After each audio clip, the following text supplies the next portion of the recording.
Hi, welcome to Off Script. I'm Zach Lewis. I'm Dr. Draper. Today on the show, we're taking a look at Fantastic Four First Steps. We're also taking a look at The Naked Gun, the remake, and of course, Happy Gilmore 2 over on Netflix. A lot of people said we wouldn't. People thought, no, the bold cinema people, they're above watching Happy Gilmore 2. Well, ha ha. We'll show you. We'll watch any slop, all right? And Adam Sandler's certainly turning it out over there. Stick around for the review. Before we get to everything, we talk about the news. Our first story this week.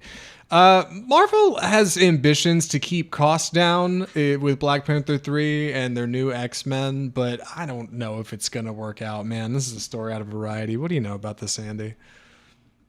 We're going to be diving into this a little bit later in the show, but as Marvel moves forward, they're kind of having to redefine what a hit is and what kind of budgets they're going to have.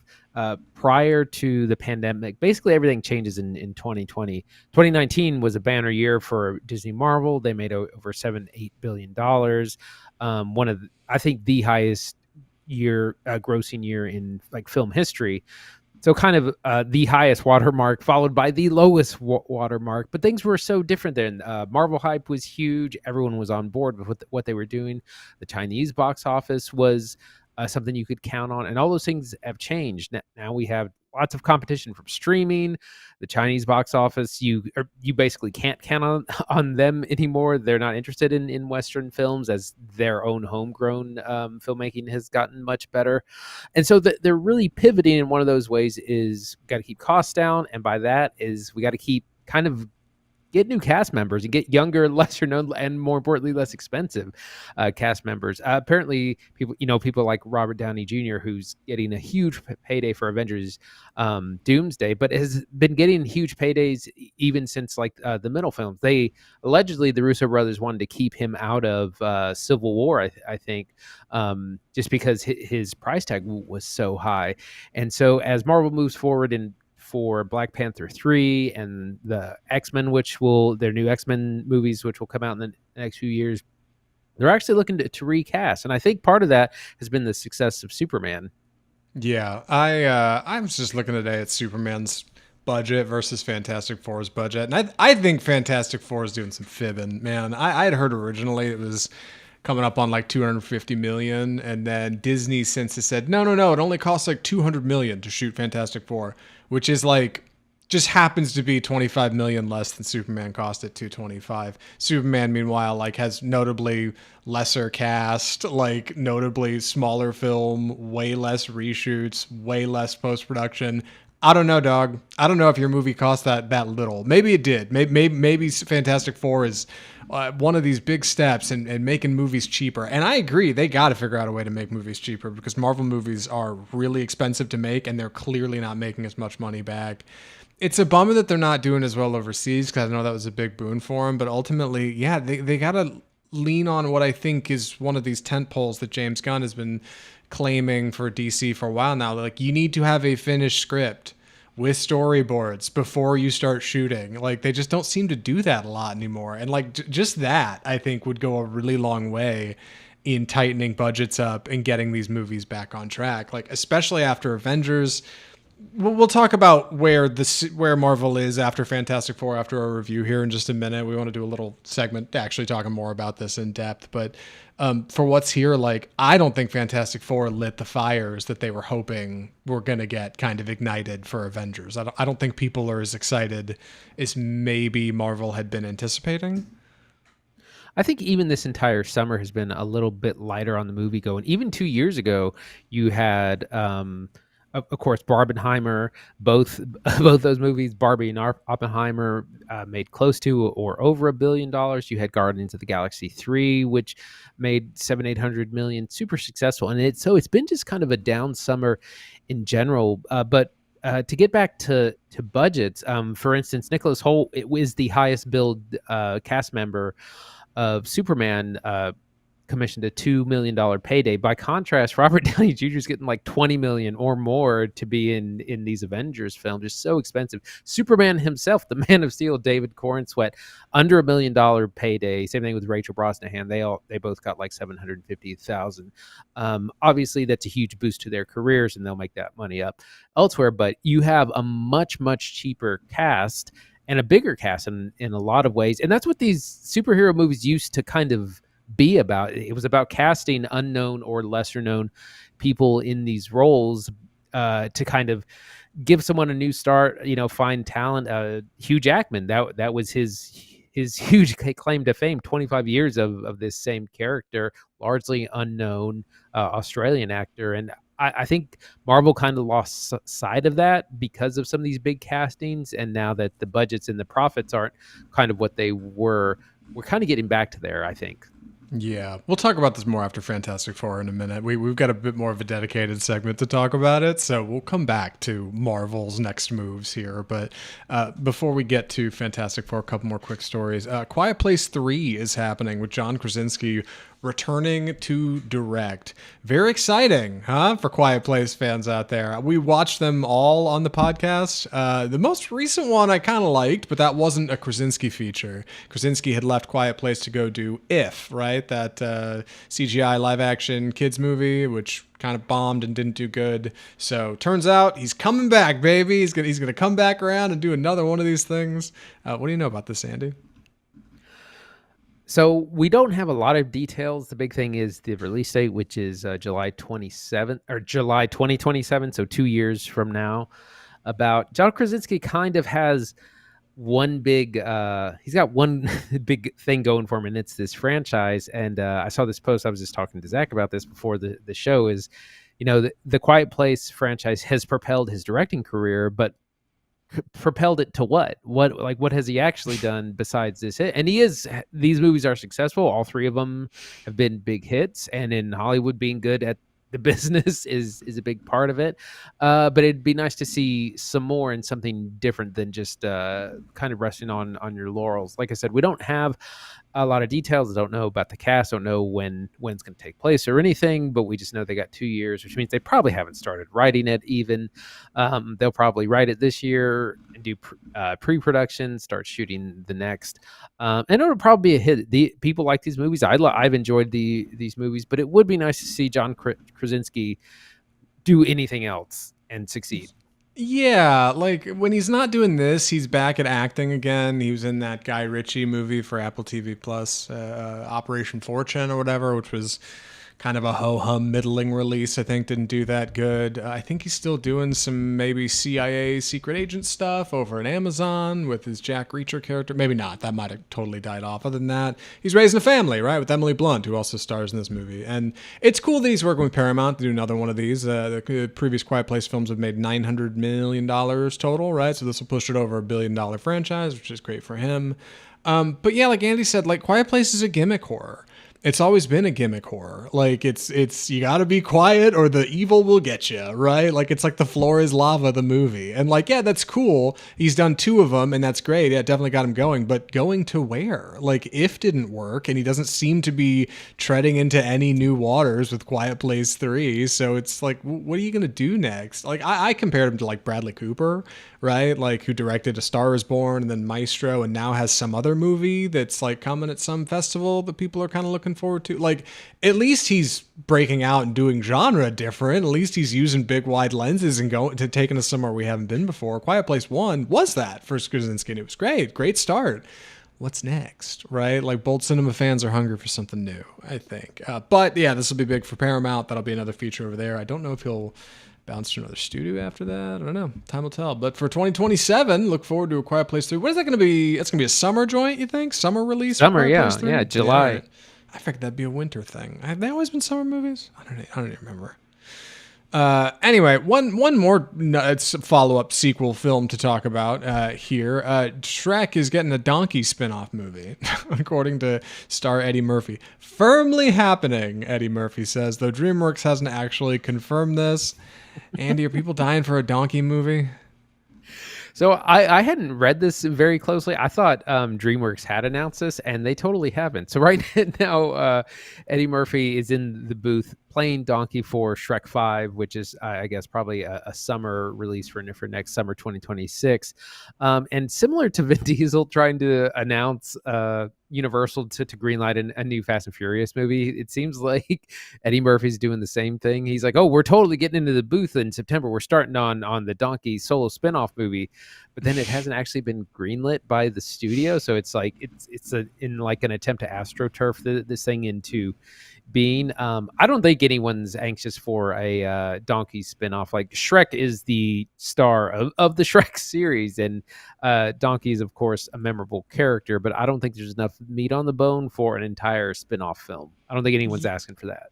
Yeah, Eddie Murphy teased it here a bit to Hollywood Reporter. He said, quote, Donkey's going to be like how Puss in Boots had his own movie. Donkey's going to have his own movie, his own little story with his dragon wife and his kids that are half dragon and half donkeys. They've written this funny story. We're doing that, starting that in September.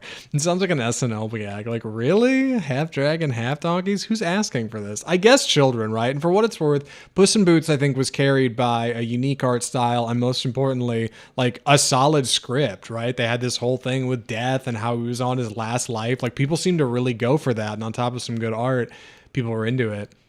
The Donkey movie is going to need the same treatment. You're going to need to look real good, and you're going to have a real compelling script to get people to talk about this thing, because otherwise it's just going to be like some flash in the pan Lion King 1.5 shit. Maybe not though, right? Maybe it'll go somewhere.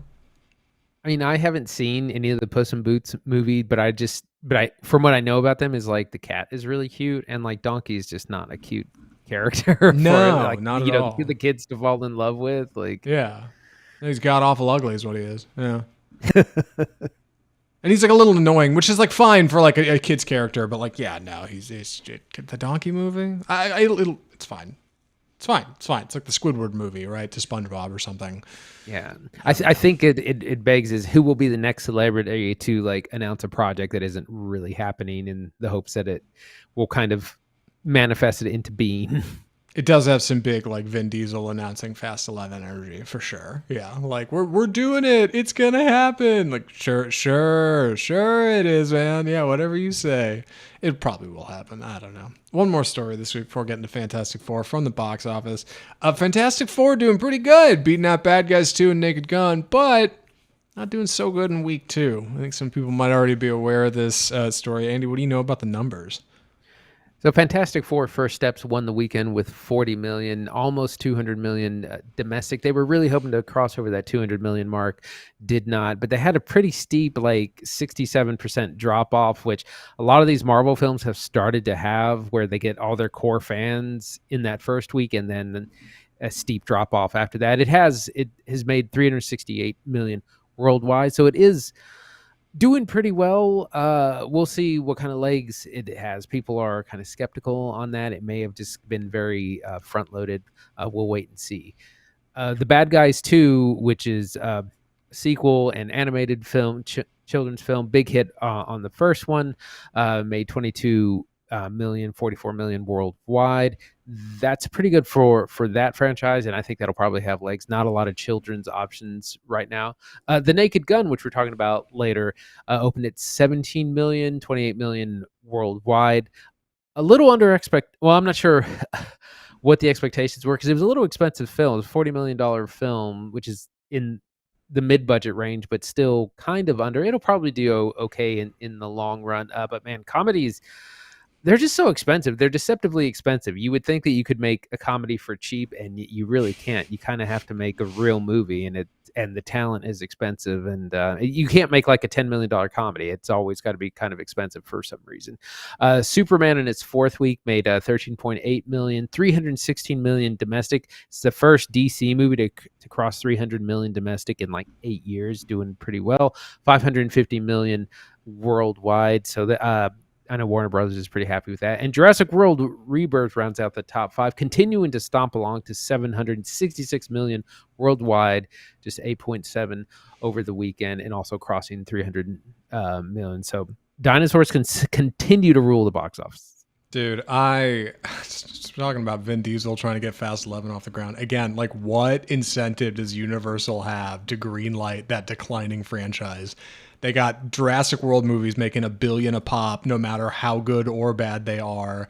Weapons is about to drop, dude. Like, they got Christopher Nolan in their pocket. Daniel Kaluuya's in their pocket. Daniel's next film is at Universal. If I had to put money on any one studio running in the right direction creatively, it's currently Universal by like a country mile. Like, they're just pulling in artists who are making cool stuff and putting it on big platforms. And even if it's not really cool, like how Jurassic World is functionally a lame script, like, it's still a popping property and they're still doing well. Meanwhile, like, Marvel seems to be circling this nostalgia space where people are really only going to see what's going to happen next and what it's going to take to get from here to Avengers, right? Like, Fantastic Four didn't pop the way they wanted.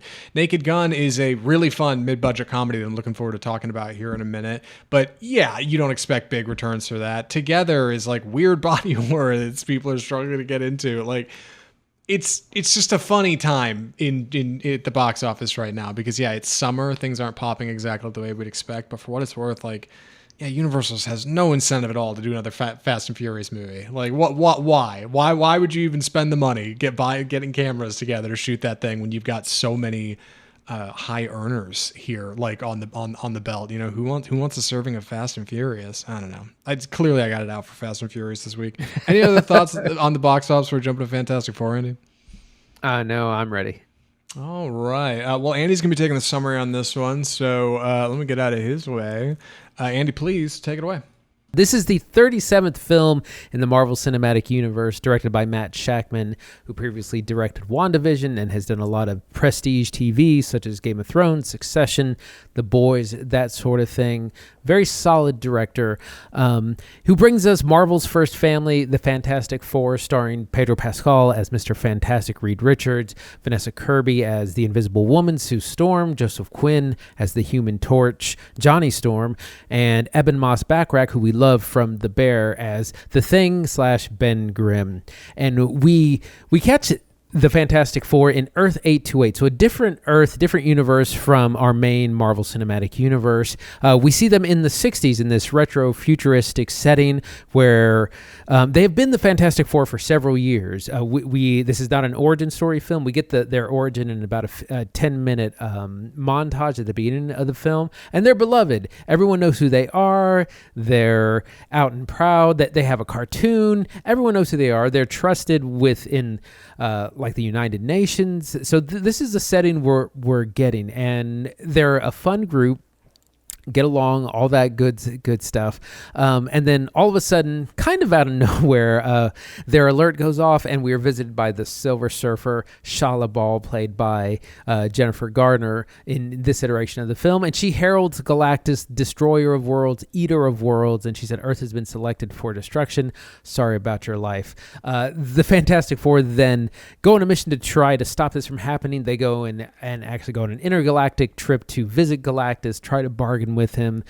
Not happening. He wants Earth and more. And then they eventually have to come up with a plan to stop his coming to Earth. We see him in the trailers and things actually get to Earth, so we know that is going to be a confrontation. But there's a lot going on in this. A lot of it works. Some of it doesn't. We're going to get into it. Zach, what'd you think? So Fantastic Four First Steps has a lot on its shoulders. It is did you say 37th Marvel movie? 37th Marvel film, right? People are very familiar with the formula of a Marvel film, and it's coming 2 weeks after Superman, right? Which is a James Gunn picture. Is similar in shape, kinda, to this one. We have to meet our new hero who we're not super familiar with in this world that's built around them. It's not quite like our world. It's different. It's retro deco. Superman is similar but different as well. But like the Fantastic Four is 4 superheroes, right? You've got to have all of this chemistry with them. You got to have your Silver Surfer character. You got to have this Galactus character. It's a lot. It's a big melting pot. I think what I like about Fantastic Four First Steps is the world. I like the world building and the setting, this retro deco future, this big architecture, their little like lair and hangout, even like their clothes and costume design, solid. I love the look of it. But I feel like I could see the seams of it a little in how the movies put together. We heard a little bit about reshoots. We heard a little bit about cutting characters last minute, moving stuff around. Somebody put together a supercut of footage that was in trailers that didn't actually appear in the movie. And it seems like the movie's been meddled with a little bit. It feels like it's been pushed and pulled, and our plot is here and our characters are here, but it feels like it's overly wrought, overly produced, and it ends up feeling a little bit sterile, I think, whereas Superman somehow felt more organic. I don't want to just compare this to that. For kids, I think Fantastic Four First Step's solid. Great. They're going to love it, right? Looks cool. You got the fun Fantastic. But if you're an adult and you've seen the last couple Fantastic Four movies, I think it might end up feeling a little familiar. Yeah, I thought a lot of this worked, or it worked more than it didn't. The first hour or so is phenomenal. I think the first, maybe it's 45 minutes, are lots of adventure. And I remember thinking, I was like, man, I hope they didn't like shoot their shot too early and there's even more to come. And they kind of do the like I said, in Act 1, they do this whole kind of intergalactic travel. They confront Galactus on his own term. Lots of special effects, lots of action. So much goes on in that first hour.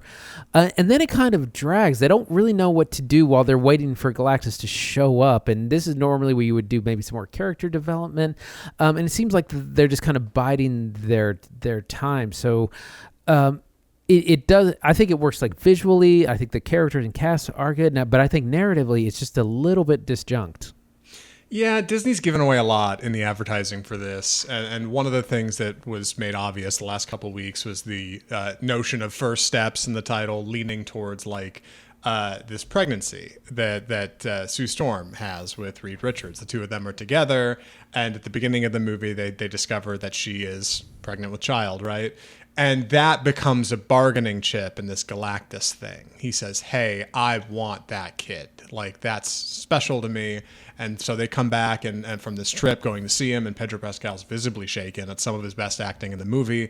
And he says, I told him no, obviously. We're going to find a solution. We're going to figure something out. And the people of this world, Earth 828, start to question the mighty Fantastic Four.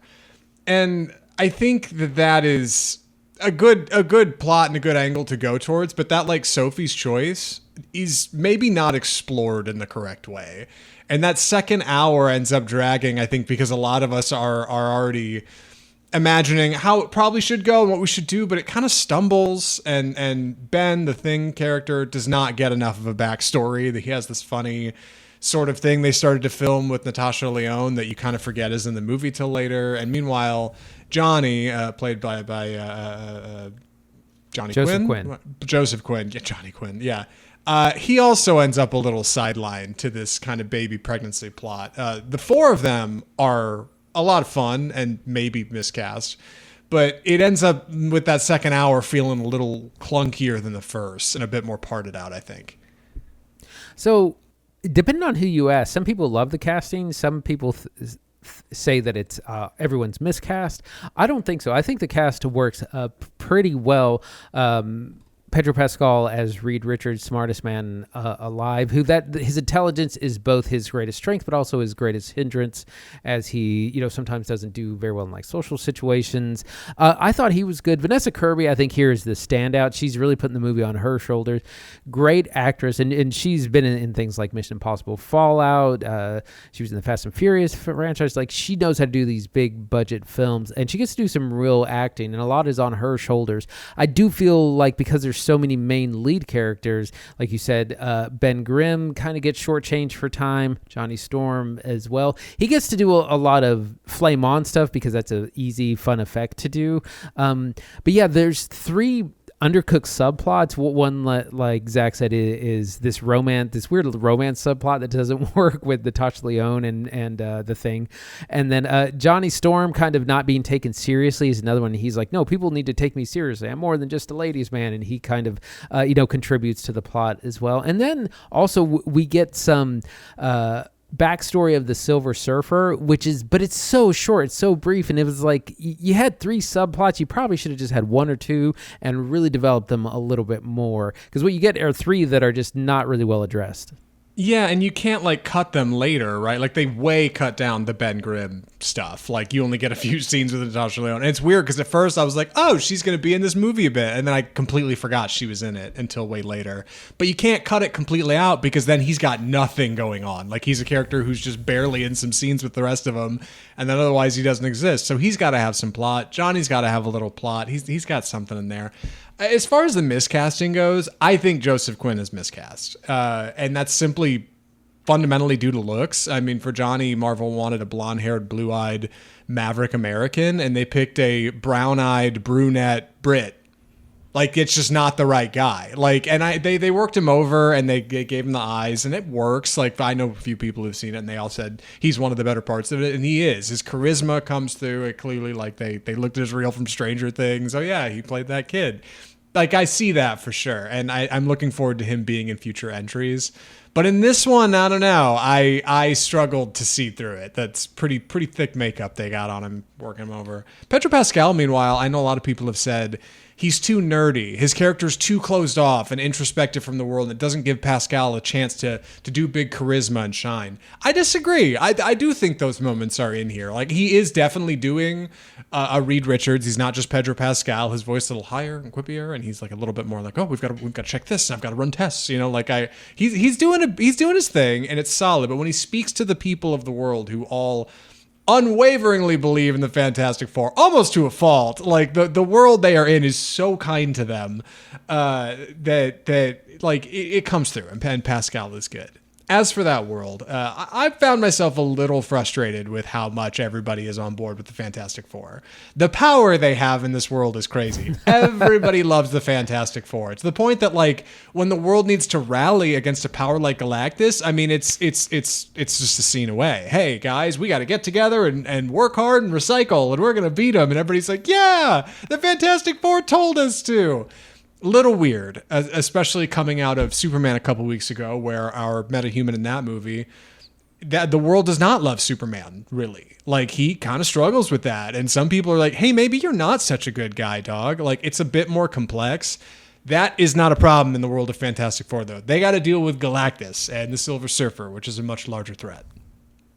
Yeah, this is definitely comic books 101, which is, I think, maybe a good thing for Marvel. As complicated as the MCU has gotten, one of the praises for Fantastic Four has been how easily you can just jump into it. You don't need to know anything else about the MCU. Kids can just jump into it and go. So that's definitely a good thing. We definitely need to talk about our villains. Galactus, played by the great Ralph Ineson, who you might recognize from things like Robert Eggers' The Witch, David Lowery's The Green Knight. I can see it turn in your head. Yeah, The Green Knight. Yeah. Great character actor. And so he does, and he has this great low voice, and he does the voice of Galactus. Not quite as much of him as I'd hoped. I'd hope we would get him some monologuing, but the effects look pretty good, especially when they go to Galactus and visit him in his lair. It's a really kind of impressive point. Julia Garner she's fine as the Silver Surfer, just not quite like Galactus, not quite given enough to do or enough to say. Also, the villains are they're a little bit too simple. It's very simple with it. They just want to eat Earth. That's it, and it's almost too big to be interesting. Like, when you think of someone like the Joker, that just wants to torture Batman and torture Gotham and just an agent of chaos. It's so much more interesting as opposed to someone who's just going to destroy the world. It's so big, it's just kind of bland. Yeah, Garner and Ineson both have to act very stiff and covered in CGI. And that doesn't always mean a bad performance. The Apes movies are great, but those characters are much more limber. And, like, Andy Serkis hopping around as Caesar has a lot more, like, action and engagement than, like, this very stiff Silver Surfer and very stiff Galactus, because they're supposed to be imposing and all powerful and, like, this alien force. Yeah, them going to space is great. Again, I really like the look of this movie. I want to start to wrap it around to that. Like, this movie looks tremendous. The commitment to art style and this, like, retro nouveau look that they've got, this kind of pop art deco futurism thing looks great. The Fantastic Tower looks great. I love that everything is a CRT television. They don't have any flat screens. I love that everything has this pops of, like, blue and white, big color. I love the music of this movie. The soundtrack is fantastic. but it just feels like it's lacking a bit in the turns. You know what I mean? Like when it comes down to it, it just kind of starts to feel cobbled together. There'll be a CGI scene here or there that you feel like doesn't really fit with what I was just watching and the scene next to it. But there's a good chance that Disney pre-comped it 6 months before and they want to use it because they made this scene already for the movie. So they kind of slide it in and slide it out. And I don't know. It just ends up feeling a bit more like a puzzle that's kind of been jumbled together quickly than something that like has been really thought out and tailored. And I know that's not the intended experience. Right. And that reminds me of something I want to talk about, which is motherhood, which is a lot, which is on the mind of Fantastic Four first steps. We have Vanessa Kirby is pregnant in the film. This is not a... This is well known going into this. We also have the Silver Surfer is a mother character as well. And it reminded me of The Boys when they do that girls get it done situation where we're like, this is kind of doing the same thing where it was like, let's lift up motherhood, which is something I think very noble to do, but it's just in practice, it just comes off as kind of corny. I was reminded how much better it's done in something like The Incredibles, which is ironic because The Incredibles is based off the Fantastic Four, but Ellen Parr, Elastigirl, saves the kids, beats up the bad guys, has so much agency, and they do that mother superhero thing so much better in that movie. And it's just kind of cornball in this. I would love to hear from women about what they think about the motherhood aspect of this.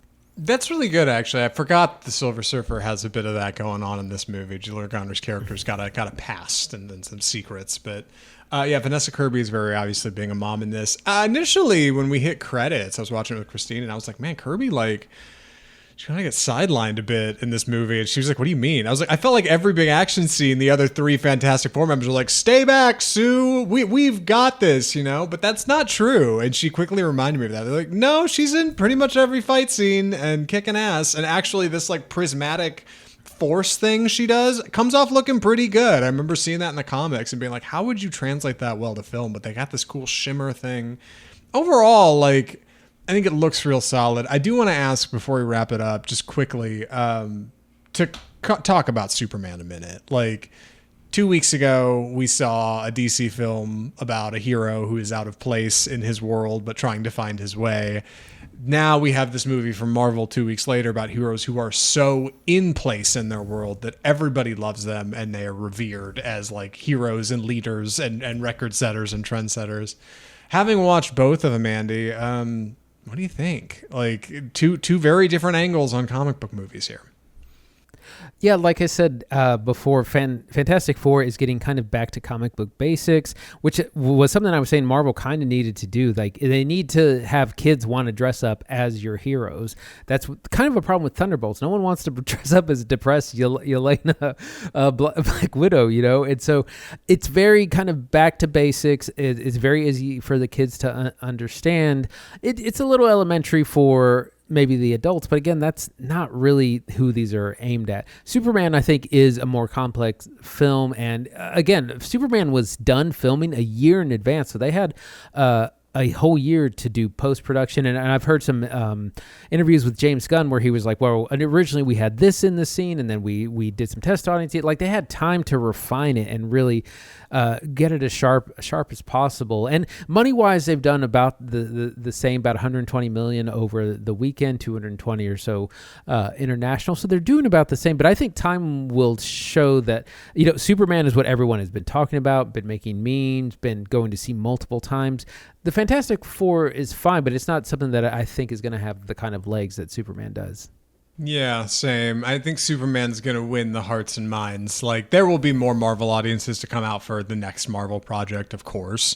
But Superman had a lot more heavy lifting to do. Like, it was coming at it from a new angle. Obviously, this is a character a lot of people are familiar with and have seen done a few times, just like Fantastic Four. They're rebooting this thing. I don't know. Out of the two, I think I like Superman just a little bit more. But if you... well, it's a perfect place for recommendations, obviously. Andy, would you recommend Fantastic Four First Steps? Yeah, overall, I would. I think I had a great time in it. It looks really good. I think the cast is is really well cast. The score is doing a ton of heavy lifting. Great score by Michael Giacchino. It gets a little bogged down in the second and third acts. I think it starts really, really strong, and then again, it's kind of edited too much. There's some subplots that don't really go anywhere and don't really work. But I think it's a good introduction to the Fantastic Four, and I'm excited to see what they do next. Yeah, I like Fantastic Four all right. I don't know if I'd say rush out to the theater to go see it like I did Superman. That if you were going to go see one comic book movie out of the two, I'd probably say you should go hit that one. But if you saw Superman, need something fresh for the kids or whatever, you just got kids who want to see Ben Grimm smash stuff up, like, go for it. It's a fine time. It's a couple hours at the movies. I think Marvel should continue moving in this direction of this, like, kind of alternate reality where we're in more of like a Norman Rockwell painting with like robots, and that's a fun place to like do comic books than this like weird black site government military propaganda thing they've been doing for 12 movies. Like I'm with Andy. This works way better. So yeah, that's Fantastic Four. Wow, what a picture. Man, really was fun talking about it with you. We got to talk about what Fantastic Four means for Marvel, because I wanted to talk about how it's doing in its next week compared to Superman, right? Our two comic book titans going out at the box office. But now we've got some numbers. We've got some firm data. Andy, what do we call this segment? It's time for the death of cinema. For this week's Death of Cinema, we are talking about the end of Marvel.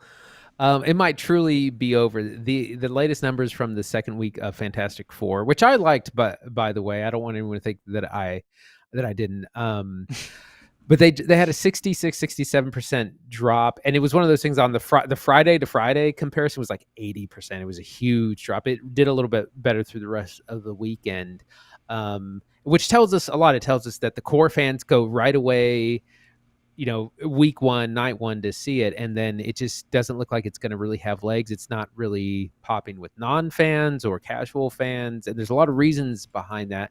And it seems like Marvel's in a little bit of a panic. And one of the things that has kind of given that away is the new Spider-Man, which comes out next summer, has already started some very visible promo while Fantastic Four is still in theaters. It's like the sheets aren't even cold, and you're already like having Spider-Man stuff. There's stuff all over the internet. There's set photos. There's some like crystal clear set video, and a lot of times they'll do like real blurry photos on purpose to generate buzz. But it's like they're just desperately trying to keep everyone's attention, and it's like you're not even supporting the film that's out. It's really kind of funny.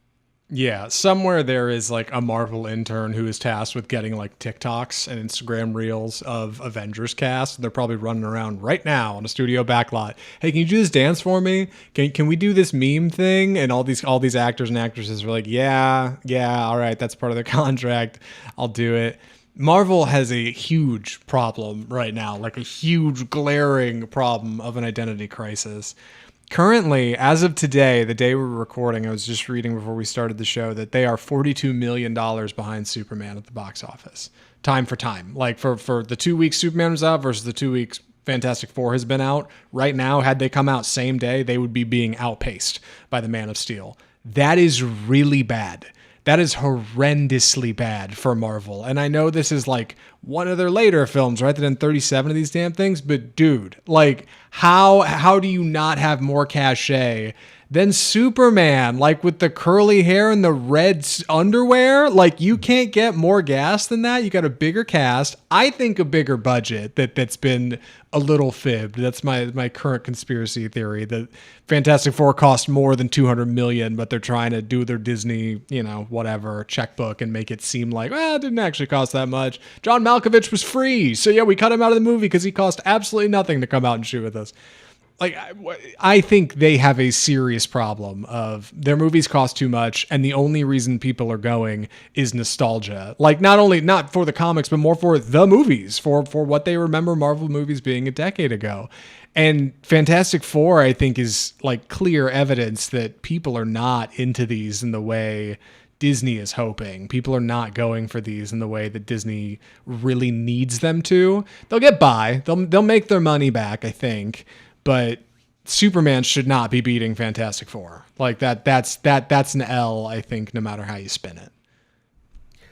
I want to remind viewers that this is the beginning of Phase 6 of Marvel, and so they were kind of hoping to have a bit of a reset in a lot of ways, get their audience back, and the films have markedly improved, I think, from right after the pandemic, and they also got away from like you have to watch every TV show and every movie. They like you can just drop into the world of Fantastic Four, and people just aren't kind of larger general audiences just kind of aren't going with it. And I think what this points to is the big takeaway is that Marvel has just kind of lost its audience.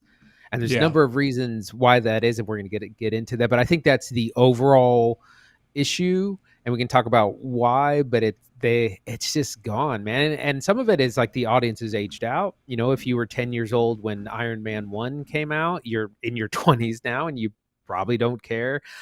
They've also failed to capture new audiences, new young people. You know, what are the biggest movies? The Minecraft movie or Lilo and Stitch. The younger generations, that's kind of thing they're into, and they're not into the Marvel machine. And kind of comic books movies in general aren't doing kind of the business they were, 8-10 years ago. 10 years ago, Superman, the new one, is making $1 billion. I'm convinced. Fantastic Four, same thing. It's going to be up there. And now it's you kind of having to redefine what success is. Yeah, you made a good point when you were talking about earlier in the show that they're promoting Spider-Man right now. Like they're trying to like put out video and content. Look, we're filming Spider-Man. Spider-Man is coming. It's like teasers for trailers before trailers kind of content, just to kind of get some kind of buzz, because they know that looking ahead, Spider-Man will make money and Avengers will make money. After that, like, you're going to need X-Men to be something real special. And like the problem was like Fantastic Four should have been something real special. Thunderbolts should have been something real special. Those movies were fine, but they're like not popping in the way they need to. Like I was looking back at previous Marvel features, comparing like the build up to Avengers, like against, Civil War, like, and how Civil War created a lot of space for something like Infinity War to happen, because you had this in-universe like cinematic playground where all of these heroes were coming together and fighting, and you have these large government entities a la like S.H.I.E.L.D. to help them like set the stage for all of them to be together. But like Marvel doesn't really have that going into Avengers. You're looking at this huge cast list, all these chairs lined up with Robert Downey Jr. sitting at the end of like 50 people, and I'm like, how are you even gonna work this? Like most of these characters have never even met on screen or talked to one another. Like, how is this even supposed to come together? I don't think there's a good answer. And all of that points to a middling feature, which is in line with their last few. Thunderbolts was fine. Fantastic Four has some parts in it that kind of work, but ultimately audiences are checking out, I think. And every time they put out another one that's not incredible, people check out more, and they go check out something like Superman that's a lot more exciting. And there's a few reasons here as to why this could be. It's not just like people are not impressed by the lack of quality here. Also, like Disney Plus is a big factor. I don't know, Andy, what do you think?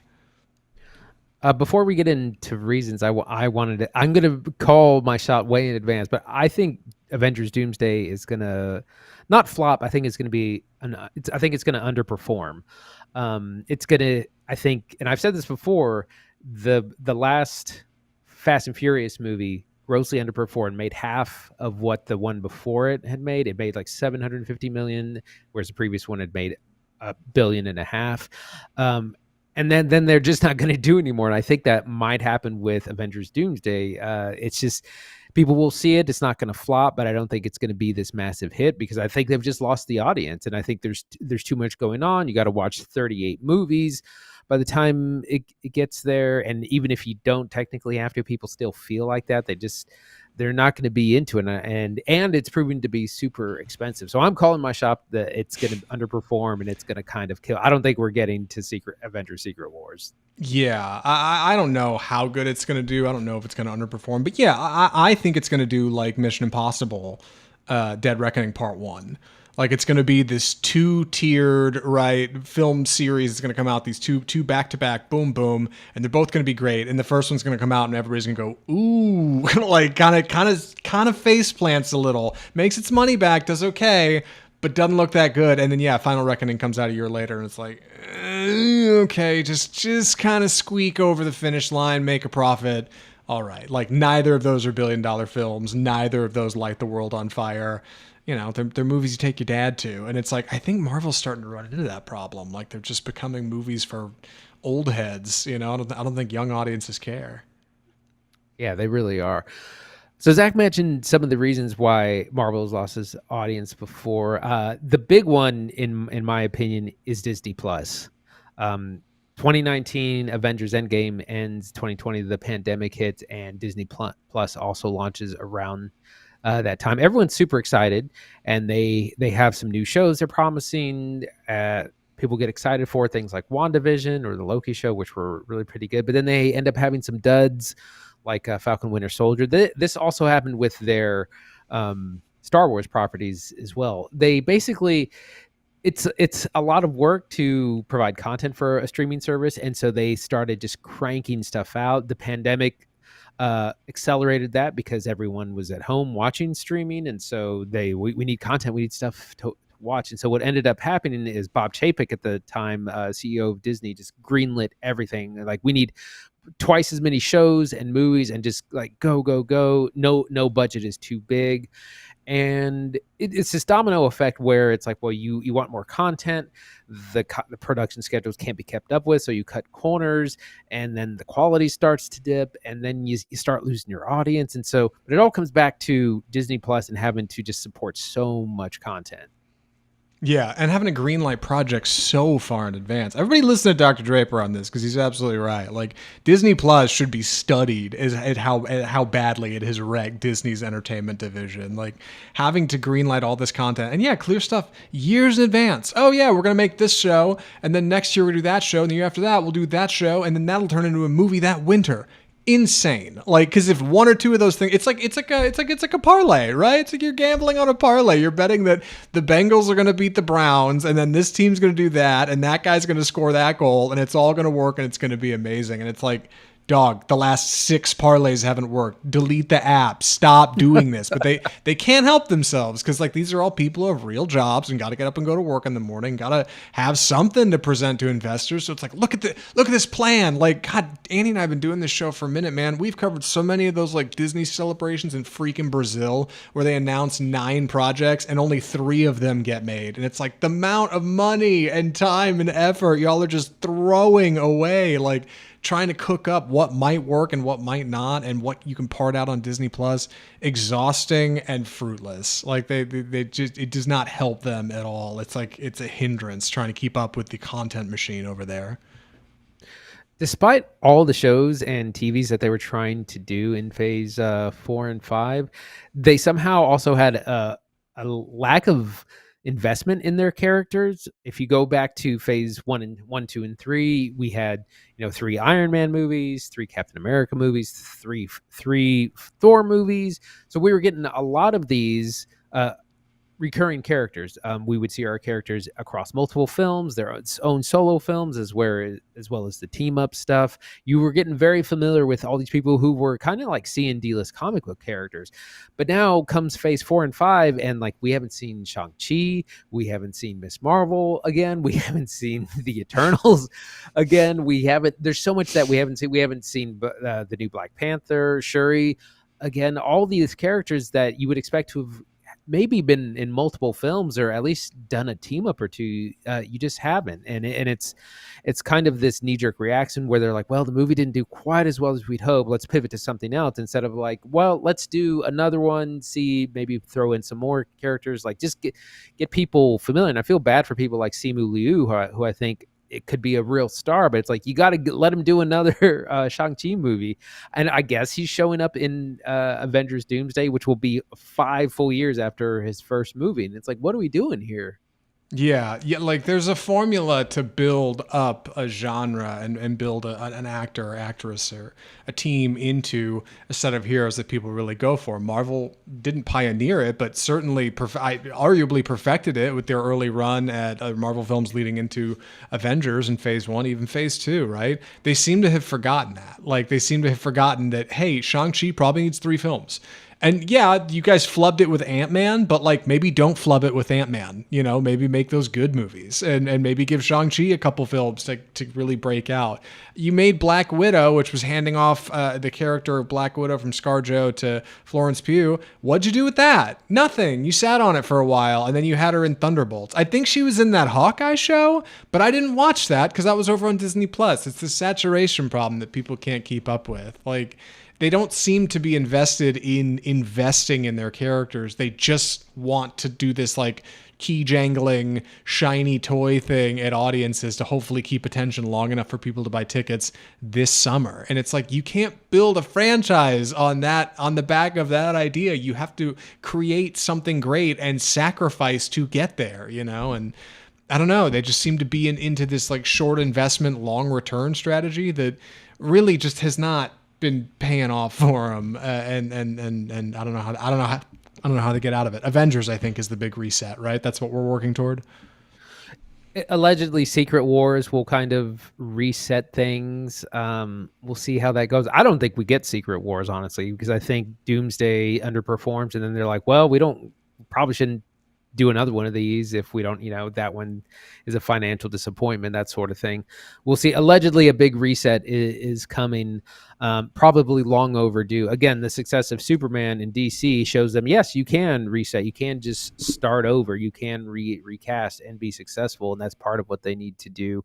I think in general, there's the big issue of superhero fatigue, I think, is real. People do like superhero movies like Batman, Superman, Spider-Man, like the big 3, but there was also just so much of it. And, there's plenty of it on TV as well. There's lots of subversive stuff like Invincible or The Boys or Gen V.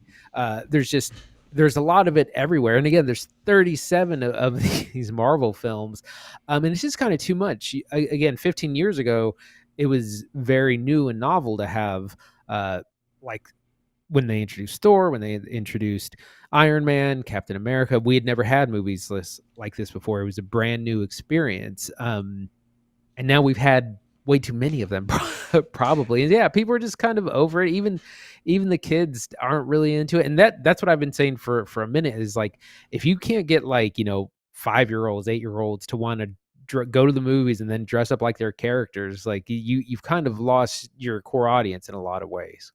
Yeah. 2 quick points about this that I wanted to make. Number 1, I had dinner just last night with Christine's brother and his new girlfriend, who's really sweet. She's great.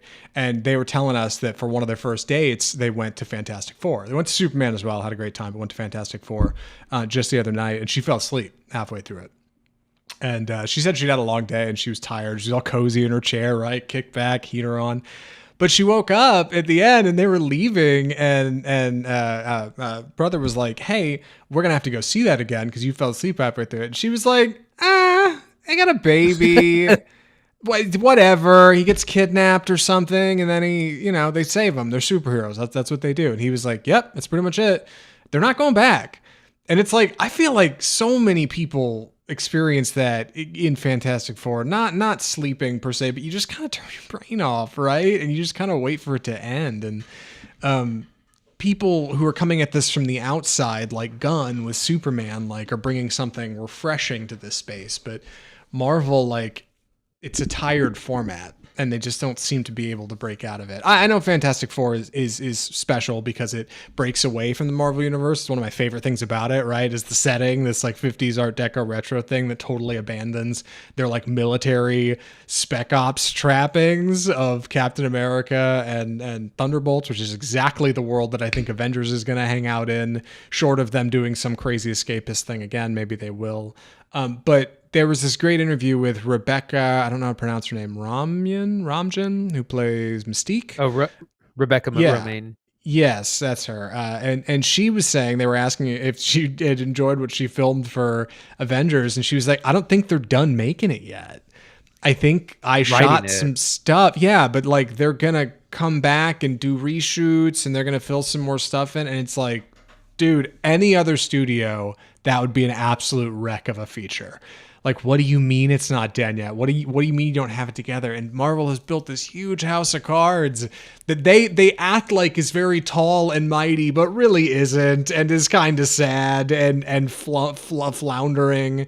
And people like Andy and I can see that because we do this week over week, and it becomes obvious to like, hey guys, this isn't really what you say it is. And they're like, look it, here comes the big finale. It's like, not that big, dog. Like, it's not looking that good. It's hard to call it out because I think so many people just their eyes kind of glaze over and they just go to Fantastic Four and they're like, yeah, it's the superhero movie this summer, you know? Yeah, exactly. It's just kind of we got to take the kids to something. This is what's playing right now. As far as how do we move forward, I think DC is doing a lot of smart things. There is this overarching 10-year plan, but first of all, we don't know what parts 2 and 3 of that is. We know that the part 1 of DC is called Gods and Monsters. We don't know what all that leads up to. We don't know if it leads up to, but we know that it's very flexible. Like James Gunn didn't immediately announce Superman 2. He did say, we do have another big movie with Superman in it. But they're not overcommitting right away. I remember these infamous now Hall H presentations where they would show the next 3 years of Marvel and have their big timelines, and everyone was so excited, and then they would have inevitably shift things around. I think you do fewer films, you don't overcommit yourself, and you get back to the basics of the heroes that people want. The people that the kids can dress up as, the X-Men, which are coming soon, but Iron Man and Captain America are going to be recast again at some point as well. But you got to get those budgets down. You got to maybe not use such big names, and let yourself discover new young talent. Yeah. Speaking of new young talent, I agree. Back to basics would help. Slim the scope down. A change in leadership, I think. It's time. It's time for Kevin Feige to exit Marvel. I think he had a great run. What are we going to be at? Like something like 40 films near by the end of Avengers. Yeah. That's pretty incredible, dog. It's time for a change. Like, I think some leadership changes would be smart across the board. All these executives that are greenlighting stuff like Fantastic Four, gotta go, dog. It's not that good. Sorry. Like, you've been doing this a while. I know you got a great parking spot, I'm sure, but like, this is what it comes down to here. So I don't know. I think they should take a page out of the James Gunn book here and go with scripts that are finished and films that are set, and then shoot to script, and that's your movie. And if it sucks, then the next one you pivot and do better on. But like, stop doing this. Test audiences. Everything's got to be perfect. We're gonna reshoot half of it and figure it out later. Hopefully, it all comes together good strategy, because like it isn't working. Long term, you're not building a film movement. We're watching a film movement die, and it's tough because Marvel was kind of spearheading this whole thing for so long. But I don't know. I think they're cooked. I really do. I think Fantastic Four is kind of a flop in that it needed to get people excited for what's next. I think it hasn't. I think it's failed to do that. I don't know. I think it kind of doesn't work. So anyway, any other thoughts on this before we move on to Naked Gun, Andy?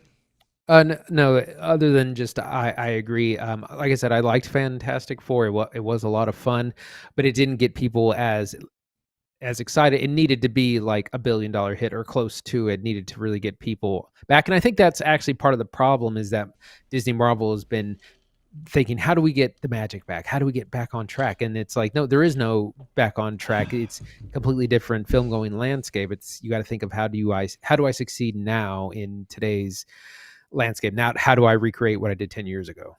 Yeah. This may be particularly compelling if Avatar 3 does well. Yeah.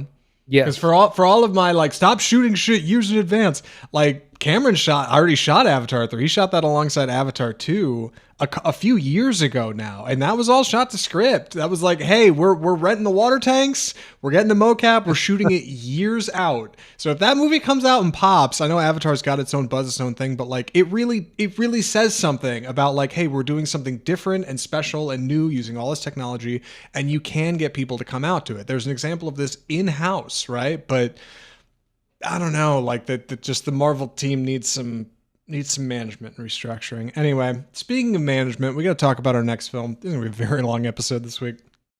I'm going to be taking the summer on this, so please excuse any odd delivery. The movie is The Naked Gun. So, The Naked Gun is a remake of the previous Naked Gun film, of which there were a few. It was based on the television series Police Squad, starring Leslie Nielsen as Lieutenant Frank Drebin, who was a goofy sort of madcap prop comedy, absurdist cop in the LA Police Squad, who is responsible for, hunting down criminals who are up to no good. This remake stars not Leslie Nielsen, but also has LN as his initials, and I know his name. Liam Neeson. Dude, I'm not kidding. I wrote the description earlier for this and wrote Leslie Nielsen like 3 times where I should have written Liam Neeson. Leslie Nielsen, Liam Neeson. Good God. Liam Neeson as Lieutenant Frank Drebin Jr., son of Leslie Nielsen's Frank Drebin, who is, of course, working in Police Squad alongside with a couple of his goofy cohorts. When one day into his office walks this femme fatale character played by Pamela Anderson named Beth Davenport, I believe is her name. Beth explains that her brother was brutally murdered, and she doesn't know how, but she thinks it might have something to do with his work. And this tech mogul CEO named Richard Kane, played by Danny Huston, who's got kind of an Elon Musk figure, who's got this smart car and this app and this new device called the PLOT, the plot device that he's going to drop on the world at the New Year's Eve balls dropping party at the MMA fight in LA. And Frank Drebin's got to stop him before it's too late. It is a madcap comedy caper in all the ways the old Naked Gun movie was. You got prop comedy, spoof comedy, goof comedy. You got dialogue jokes. You got in-universe jokes, out-of-universe jokes. Characters walk out of one side of frame and walk into another. It's difficult to describe in audio, which is why I'm hoping you're watching along with us on video where you can see the trailer here in full. Andy, what did you think of The Naked Gun? I had a really good time during this. I'm just laughing hearing you recap some of the jokes that I forgot about since then. It's a lot of fun. It's one of those joke a second, joke a minute kind of films, and there's all kinds of gags. There's sight gags, there's puns, there's kind of gross out humor, other really funny stuff. It has a couple of lines that it might be the funniest thing that I've heard all year or will hear all year. Not all of the jokes land, but you're having such a good time along the way that you don't really care. And the magic for these movies is that all the actors take it very seriously. Like, you can't do this kind of movie with comedians. You need real actors because they have to take the material very seriously. They have to deliver it like they're delivering, it's like a hard-boiled police thing, like Heat or something. And that's the kind of approach they have to make all the jokes work. Danny Huston is very funny as kind of the antagonist and the billionaire's stand-in. There's just so many jokes all the time. Pamela Anderson is really funny. She does this gag where she kind of distracts people by singing jazz while they're at a jazz club. And it's actually really convincing for a part of it. It also really ridiculous. And at first I was like, is she lip syncing? And I was like, oh no, I think she's scatting herself. Like, it's some really surprising stuff, but she's great in this. Yeah, Naked Gun is solid. It's really solid. And it's weird, I think, for film heads out there, because there used to be 15 movies like this a year. And now it's just kind of dead. You don't get a lot of comedies like this. It's really funny.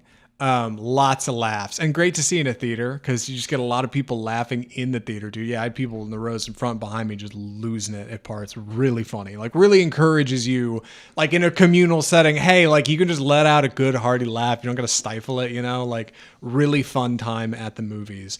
I think its biggest faults are twofold. Number one, the budget. We talked about that a little bit earlier. $45 million, a little pricey. So it's having some trouble making money back, and that may affect its chance at a sequel, which is a bummer.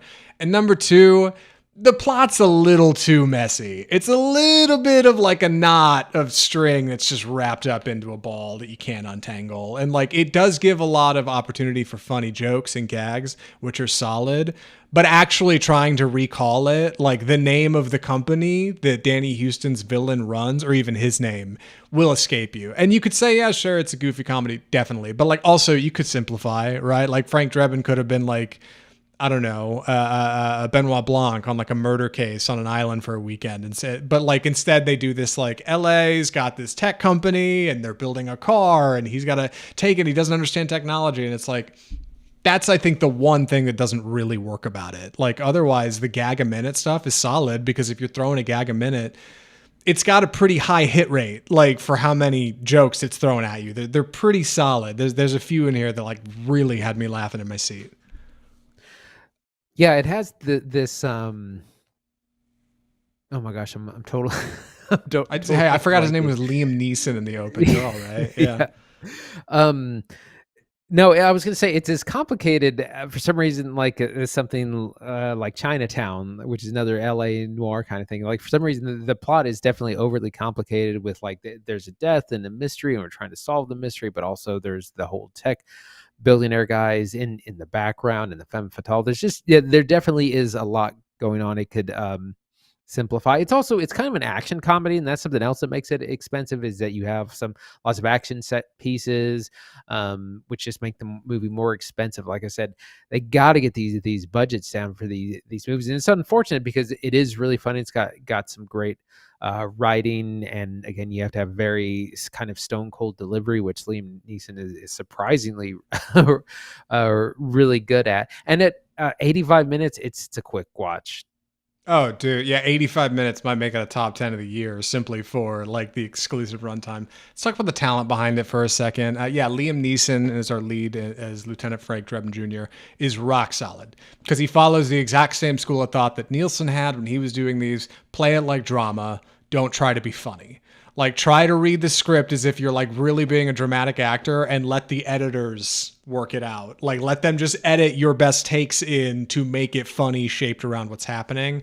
And it works really good. Like the world of Police Squad or The Naked Gun here is not like, I don't know, it's absurdist in all the right ways. And while there are people in here who are relatively normal, like pretty much everybody in the movie is in on the joke. Like even like CCH Pounder is his like sergeant lieutenant, or like, I don't know, like the people at the bank getting robbed, like even seem to be in on kind of what's happening here. Like Pamela Anderson's really funny as Beth Davenport. Like it's really refreshing seeing her come back from Last Showgirl and turn out another solid performance.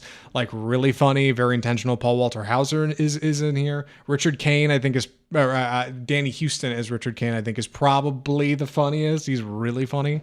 It's just kind of like tech mogul CEO who's got machinations about how things are going to go. And it's great because we've seen him play the real version of that in plenty of films where he's played this goofy villain. And then Akiva Schaffer, who's directing, I think is probably bringing the most to it. This is the quiet guy in the Lonely Island trio. He did Popstar, Never Stop Stopping.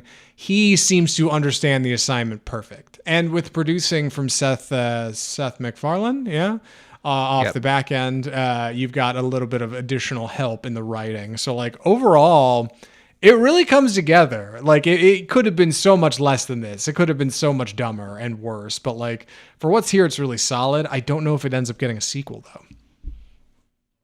Yeah, that's true. To go back to Seth MacFarlane, I remember hearing this recently that the reason they're not doing any more of those Ted movies is they can't afford the bear, like the digital effects to do the bear. But he was talking about the difficulty in getting comedies made because they're expensive, they're really risky.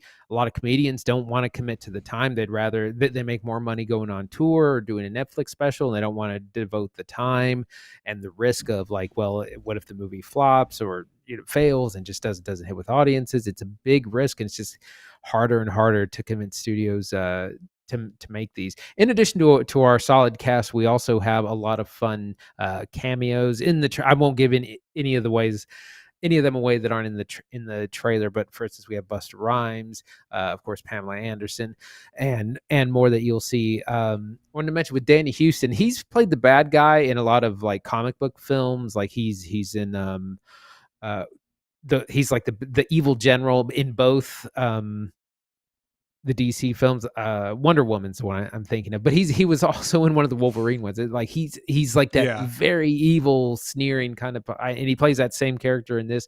It's perfect because the dramatic stuff is Shakespearean, and then it makes the comedy that much funnier. Any favorite gags you want to share before we wrap up? The stupid coffee cup one kept kept getting me. Like, they're constantly Oh, handing really? them Yeah. cups of coffee, and they just throw their existing cup just anywhere on the ground at someone, just out the window. And there's at one point where they're given a coffee cup like the size of a bucket. Like, it's so dumb, but it really made me laugh for some reason. There's a scene towards the end of the movie when Paul Walter Hauser is at an arena, and I don't even remember how exactly it happens. He ends up like working behind he's undercover. He's working behind a beer cart, and some guy comes up and asks him for a beer. And he's like, yeah, here you go. Like, he's just trying to like shoo him away, and he gives to him. He's like, don't you pay? He's like, no, you can have it. He's like, sweet, free beer. So the guy goes and tells a bunch of people, and then Paul Walter Hauser ends up just handing beer after beer over while he's trying to focus on Frank Drebin and the mission. He's just handing them off screen, and it cuts over, and it's like a line of children, like all getting one after the other, like 8-year-olds, like grabbing a beer and running. I was dying, like so stupid. Like, it's so funny. I think Naked Gun's really funny. I think Naked Gun works really well. I'm looking forward to watching it again at some point when it comes to a streamer. I don't know if I have any more thoughts or recommendations. Andy, would you recommend The Naked Gun? Yeah, I would. It's a good time. It's really funny. See it with a crowd. See it with your friends. It's a quick 90 minutes. It'll probably be available to rent after not too long. But I hope that we get more of these kinds of films because they're really funny, and we need kind of a more versatile film-going landscape. Great performances from our cast. Liam Neeson, Pamela Anderson is our lead. Also, the great Kevin Durand, who was he was in the Kingdom of the Planet of the Apes movie last year, also makes an appearance in here. So I highly recommend. Yeah, I had a great time with it. Naked Gun's really fun. Go see it in the theater if you can. Take some friends. Let out a couple good big laughs. Like, I hope we get more comedies like this. Like, there was a time when we used to get a lot of them, and now they're few and far between. So support them where you can. Go check it out. Hopefully it gets a sequel. We'll see. Yeah. One more film to talk about this week. Like I said, action-packed episode. I don't recall who's taking the summary on this, but I'm sure we'll figure it out in just a second. The movie is Happy Gilmore 2. So, Happy Gilmore 2 is the continued story of Happy Gilmore, a character cooked up by Adam Sandler in the 90s during his successful comedy run coming off of Saturday Night Live. You're going to think films like The Waterboy or Billy Madison or The Wedding Singer, even Mr. Deeds, wherein Happy is an overly aggressive, failed hockey player turned golfing pro due to this outlandish golf swing that can drive the ball like 400 yards with ease, can hit from the tee all the way to the green, goes further than every other golfer. Well, in the first film, Happy takes the golf world by storm by competing and winning in this tournament and defeating the expected winner, Shooter McGavin, who's played by Christopher McDonald, in a spectacular, goofy, and unruly fashion. He drinks beer on the course. He takes this corporate Subway sponsorship. He gets in a fist fight with charity tournament partner and Price is Right host Bob Barker, and he ends up winning the tournament, and he gets the girl and saves the family homestead. Well, now it's been 30 years, and we're on Netflix, and in this Netflix revisit of the older Happy Gilmore film, Happy Gilmore is now a fat alcoholic. He's a total washed-up slob. He fell out of golfing due to his outlandish temper after winning a few championships, and now he's got 5 children, who are mostly teenagers, four messy boys and 1 girl, and his wife, played by Julie Bowen, is out of the picture. He accidentally killed her with a T-drive, gone haywire. And Happy's daughter, his only daughter, next to his 4 messy boys, wants to go to ballet school, right, and become a ballerina to the tune of $75,000 a year in tuition. So Happy, who's eager to turn things around and get out of this dead-end grocery store job where he's very obviously drinking during work hours, thanks to this little gag where he's got a bunch of booze stashed in flask-like containers around the store, he has to pick up his clubs once again and find his happy place and jump back into the sport with both feet. It's an honest return to the form for the character, and I'll talk a little bit more about the writing and where it came from, but I do think it's got problems in the back half. It's a solid first hour for a 2-hour joint, but ultimately Happy Gilmore 2 might be less than the sum of its parts, but it's not bad if you like that original one like I did, so I'm looking forward to talking about it. Andy, what did you think of Happy Gilmore 2? So this really didn't work for me. I'm sorry to say, because I am a fan of the original, and I was a fan of those Sandler comedies in the 90s. I definitely grew up with those. And they were so funny at the time because he had this ridiculous character that he would get into, just some absurdist comedy, just kind of over-the-top acting from people like Ben Stiller and Christopher McDonald as the great Shooter McGavin. And this just feels like a lot of Netflix slop. Like, the story and plot just kind of don't make a lot of sense. They kill off Julie Bowen's character, Virginia Vedette, right away, which I think is like, it's like, well, there's only room for one star, and that's Adam Sandler. So let's get rid, because Julie Bowen's like a star in her own right, and I kind of thought it's a bit of like, well, we can't have 2 stars at the top here. I just thought it was painfully unfunny, and I don't know who this is for, because it feels like it's for older generations, like people in their 40s and 50s, because it's got all these references to the 90s and 90s people that were in the original. But then there's also all these cameos from like young and up and coming people like SNL people. They make references to popular podcasts. And it was just like, who is this for? Like, the audience is so disjunct. And it was just kind of the thing where every 10 minutes there's a new celebrity cameo, and it was so key jangling to me. And it was like, oh, here's a famous person. Here's a famous person. Here's like Travis Kelce is in here as a waiter, and it's fine. But it's like, oh, why is he in here? So older dudes can say, hey, look, that's Travis Kelce, and that happens like every 10 minutes. And I struggled. It took me like 4 hours to watch this because I just could not pay attention. Like I paused it like an hour in and went and got lunch and came back. And when I was, I was painfully unfunny to me, and I think there is potential for this, but it was just like, it was such a second screen movie to me. Yeah. So a lot of that I think is accurate for what it's worth. I liked a lot of the first bit of it for sure. I actually came out the opposite way. I think it works pretty good. Let's talk a little bit more about the plot. I think it's like, first off, where it comes from. It's written by Adam Sandler and his co-writer Tim Herlihy, who wrote like almost all of those old Sandler classics in the 90s with him. He co-wrote Billy Madison. He co-wrote The Waterboy. So this movie's got to serve a couple of masters. Number one, it's got to be good for those of you who liked Sandler's old 90s comedies. And for what it's worth, I think a lot of that's here. There's a lot of really fun stuff in the comedy, especially in the first half. There's a lot of good sight gags. These 4 like unruly children that he's got, these 4 boys, are all like working out all the time, and they're like, I'm hungry all the time, and like eating food and like mooning each other and shit, which is really funny. And he's like, stop it, quit it, God damn. And he's got this one daughter who's kind of a reflection of her mom, and like, there's another really funny gag where like early in the movie, his daughter's like, Dad, you were an answer on Jeopardy today. Come check it out. And like the people on Jeopardy can't guess his name. They're like, who was this famous golfer in the 90s? They're like, Happy Goldbaum, Happy Guildenstern. And they're all like Jewish names. Like, and that feels like something right out of like 90s Sandler comedies. Like that feels great. They even recycle a Waterboy gag later in the movie. And you get a lot of fun cameos from those old movies as well. Ben Stiller is back doing like a wacky 90s Ben Stiller character. It's not very good, a little stiff, but he's older, dog. It's like watching Jim Carrey trot out an old 90s character, They've got Kevin Nealon shows up in this thing. John Lovitz is in here for a minute. You're right. It's like a mile a minute. And those are just the old cameos. You got plenty new ones. Eric Andre shows up in this. Poor Margaret Qualley is in this. And I was like, oh God, Margaret, what are you doing? Get out of there. Like, you're nominated for an Oscar, for God's sake. What are you doing in Happy Gilmore 2?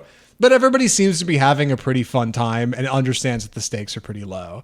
That is all. Well, hold on. That's one master this is serving. The other is golf fans. There's a lot of golf pros in this, and golf stars, and golf courses they go to, and golf professionals and announcers. And a lot of that was in the original, and I never really got all that stuff. But it's even more so here. They have a dinner scene with a bunch of like tournament pros and all these gold jackets. There's all these old dudes in there. Like, I think they're all big pro golfers. There's a bunch of young guys that are pro golfers. And I think that stuff's probably really great if you're a golf fan, but I'm totally insulated from it. I don't get that stuff at all. The mistake I think this movie makes is trying to hit one more angle on top of these. You got your old 90s Sandler heads. You got your golf heads. This weird future of the sport AI thing they do with this villain character in this movie that's like propped up on the back end is clunky and bad and doesn't work. The villain in this movie is played by Bennie Safdie, who's an indie director. He directed Uncut Gems, actually, with Adam Sandler, right? His last big drama role. He plays Frank Manatee, who is this like goofy, wearing his hair up in a bun, just came off the island CEO of this company called Maxi, which is a giant golf competitor. maybe kind of think something like Topgolf, but their whole angle is they want to redefine the sport of golf. They're not going to do 18 holes. They're going to do 7. And they're not going to be rolling greens and forests. They're going to be like goofy lightning lanes. And one's going to have snow on the course. And one's going to have a giant windmill. Like all these goofy like mini putt kind of things. And it kind of bastardizes what the sport is to a point where when Happy and his like crew of like 4 other professionals are trying to compete with his crew of 4 other professionals, they're not really playing golf anymore. And they're kind of just playing goofy, like hit the ball through the obstacle course games. And it's weird because the first movie does such a good job of skewering the sport of golf against this like image of an unruly masculine man who like drinks beer and takes his shirt off, right? Like against the backdrop of like the most professional sport in the world. This movie like goes one step too far by trying to do this funny villain thing, and it does not work in the back half of the movie. First half feels like a fun send up to the sport of golf in the first movie. Second half, clunky, boring. You're gonna get your phone out. Yeah, it's really disjunct in the plot because you have like, Happy Gilmore is down and out. He's got to stage a comeback. And yeah, all the like golf head stuff doesn't show up till late in the second half. And yeah, you have professional golfers like Scotty Scheffler and a bunch of others that I don't know who are doing a fair amount of acting and are in the movie a lot. It's just, it's like 2 or 3 subplots later. I did think that Bennie Safdie was really funny. He was the funniest part of the movie to me. Really? Total because opposite. He plays it so straight. Yeah, I thought he was totally I thought distractingly miscast. And then but like it's a good Sandler bit that he like slowly becomes more disfigured over the course of the movie. Like that feels like something out of a 90s like goofy stoner comedy, and like that hit exactly the way I remember these old things. This new golf company, Maxi, instead of having golf carts, they have like these 4Runner dune buggy things. They're like ripping ass down the course and like blowing out teeth. Like that stuff's all funny. Like that hits in the way I remember. But I also think, I don't know, it's like 2 hours. And it's like, this should have been 90 minutes, dog. You cut a half hour out of this easy. Lose some of those celebrity cameos. There's way too many of them. So you were talking about references to the first film. This is one thing that really bothered me is, the original Happy Gilmore is almost 30 years old. A lot of people who probably haven't seen it. And there's a lot of references to that first movie. And a lot of them are pretty obscure. And if you haven't seen it, don't worry. They'll show you the clip in the movie. This happens 4 or 5 times. Yeah. Like there's like some weird guy that the camera focuses in on, and you're like, who is this? And then it flashes back to the original movie, and it's like, oh, that's someone that Happy choked out one time 30 years ago, and now it's that same guy 30 years later, and now let's make a joke about it. And it does this like 4 or 5 times, and I was like, you cannot just keep cutting back to that original film, like, because people have not seen it, and even if you have, maybe it's been a really long time. That like really bothered me because I was just like, oh, what are we doing here? Like the reference, the reference is so obscure, you have to reference it in the sequel. Yeah, having to cut back to footage. Like they do this with his original caddy in the original movie. He was just this like blonde-haired punk kid. There wasn't a lot to him, right? He had like platinum blonde hair. Well, he shows up again in this. A lot of those old characters show up again in this. I was surprised the like IRS auditor from the first movie shows up and they play a clip of him. Oh my God. When he gets like thrown out a door, I'm like, I have seen that first movie a dozen times. That guy's nobody. The amount of work they must have gone through just to get these people back, like these people who are effectively nobodies to be in this movie, is bananas. And it really is like a cast a minute. You never know who you're going to see in the next scene. There's actually a really funny scene when Happy's like driving through his like standard Adam Sandler, I'm a working class man neighborhood in his like crappy car that he seems to be living in every one of his movies. And he's like passes Steve Buscemi, who's like in public, just like pissing in a mailbox. Like Steve Buscemi is in this movie. It's the first time you see him, right? Jon Daly is in this movie as this like funny neighbor uncle character who's like drinking hand sanitizer throughout the course of the movie, which is really funny. Like, I like the subtleties of these characters. All of this, of course, is pales in comparison to Christopher McDonald, who returns as Shooter McGavin, who is solid and needs more work. I thought he was like, dude, I thought he had a stroke or something. Like, I thought he couldn't act. I figured he was just like busy. He's fine in this movie. He's actually might be kind of good in this movie as like disgraced Shooter McGavin, who we like find in an insane asylum, who's like, I'm good. I'm normal. I would not beat the hell out of Happy Gilmore the second I saw him in public. And then sure enough, he ends up running into Happy and they have this whole exchange and he gets this moment where he kind of comes back and does the Shooter McGavin thing. Like, it feels like a really good send up to those old 90s films, to Sandler's early work. It's like, it feels almost like a classic Happy Madison production, but it's squeezed into the shape and the mold of a modern Netflix film, when you got to have technology and you got to have a bunch of references to modern stuff, and there's got to be 3 Love Island jokes. And that stuff feels forced in a way that I think hurts it. Like, I don't, and cutting back to clips, the old one, like, really just makes me want to go watch the old one again, which is also available on Netflix, of course. As soon as you finish this, it rolls right into Happy Gilmore 1. So that's good. Yeah, I thought Christopher McDonald as Shooter McGavin has a really big part in this, bigger than I thought. Is when him and Sandler eventually team up. It's an enemies to friends kind of storyline. Again, this is where Julie Bowen should have really been back in this movie. But he's really impressive. Christopher McDonald, as he kind of has to hype up Happy Gilmore and help him stage his comeback. We have so many cameos. I'm just gonna name a few. Like we said, Ben Stiller, Bennie Safdie, Bad Bunny, Jon Daly, the golfer, Haley Joel Osment. Sandler's kids and wife are also cast in this film. Steve Buscemi, Eminem, Guy Fieri, Travis Kelce, and the list just kind of goes on and on. And again, you're throwing a new celebrity every like 7 minutes to make sure you're paying attention. I did get a laugh out of Eminem showing up ass out the first time you see him. It's really funny. Like, he's just mooning Happy Gilmore. People mooning each other. We need to bring that back, obviously. Like, that's a big hit in Happy Gilmore too. Yeah, ultimately, like, I think this movie will be good for you if you like the original, like in those old Sandler movies. I think you'll enjoy at least parts of this. I hear if you're a golf fan, you're really going to like it. But I think both of those audiences, no matter what, will end up bored by the end of this picture. You're going to get your phone out. You're going to get up and do laundry. You're going to go to lunch. Like, even I had trouble getting all the way through it just because it's like, it's too full. It's too stuffed. Y'all should have hit this with some scissors and cut it down a little bit. You know what I mean? Clean up the runtime. Otherwise, I almost... go ahead. Well, I was going to say, I almost felt like maybe this would have made a better, like, short series, limited series, like do a 4-episode Happy Gilmore series. Or probably would have been great. Like, yeah, I think that would have been more palatable. Yeah, trickle those out over a few weeks. Let people post memes. Like, yeah, that probably would have been a lot of fun. Like, it's I don't know. It's a good return. It's just a little clunky in the back half, and I think that's okay. Andy, would you recommend Happy Gilmore 2? I would say a hard pass for this, unless you're a big fan of Sandler and Happy Gilmore and you really want to see what this is about.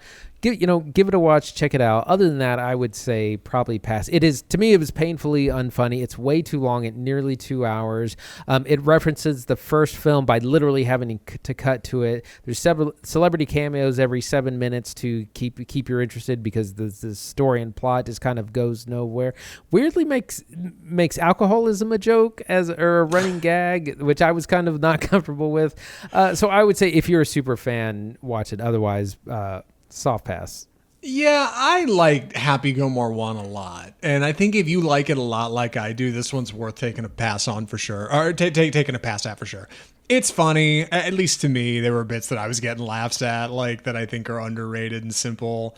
I think it's probably doesn't need to be looked at with as complicated a lens as we're checking it out with. But, we do our due diligence here on Off Script Film Review. That's what we do. So, yeah, Happy Gilmore 2. Solid. I'd recommend to fans. Again, I hear if you're a golf fan, it's real good. I don't know a lot of golfers, but from the scuttlebutt on the internet, that's what I heard. So, and that's Happy Gilmore 2. Wow, what an episode, Andy. Man, back to back to back. Action-packed. A triple threat. That's right. What are we watching next week? So we're going to be watching Weapons, the highly anticipated follow-up from writer-director Zach Kreger, who did Barbarian and kind of became famous off that film. This movie looks super creepy, big mystery. No one really knows what it's about. That's coming out this Friday, August 8th. And then we're going to see what else is available to us on streaming or in theater. A lot of options. Don't want to commit to too much. Also, some FYI releases. Freakier Friday, the third movie in the Freaky Friday, or no, the second one. They've made this movie a lot. Yeah. So there's a version from the 60s is being made, is also out this Friday, that of course stars Jamie Lee Curtis and not Emma Stone. Why can't I think of who's the girl? Lindsay Lohan. Yeah. Thank you. Not Emma Stone, Lindsay Lohan, right.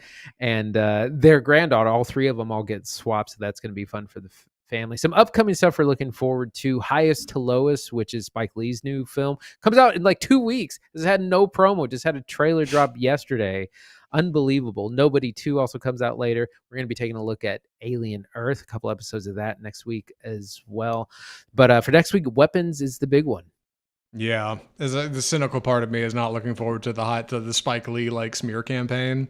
Not that he's being smeared, but somebody out there will be like, "Why didn't Highest to Lowest do better? Why don't people go see Spike Lee movies?" Like, dog, it has no marketing. Oh my god, I saw a teaser and I've seen this trailer, which Andy sent me. Like, I didn't even find it organically. I had to have somebody send it to me for me to end up seeing it. Like, need some more marketing for Spike Lee joints. All right, they're cool movies. But if you enjoyed the episode this week, if you like what we're doing here on Off Script, best way to support your boys is subscribe to the podcast on any outlet. All right, YouTube, iTunes, Spotify, Google Play, iHeartMedia. Come follow us on social media: Facebook, Instagram, TikTok, Twitter. We're in all the usual places. Big things going on YouTube. You can check us out over there for sure. Leave a rating, review, like, comment, subscribe. Any engagement at all. Open up a video and just let it roll for a minute, huh? How about that? You might even see something you like. You might even hear an opinion you respect on Off Script Film Review. Check out our website, offscriptfilmreview.com, and email us correspondence directly from you to us at mail@offscriptfilmreview.com. From all of us at Off Script, the home of bold cinema, I'm Zach Lewis. And I'm Dr. Draper. Thanks for watching.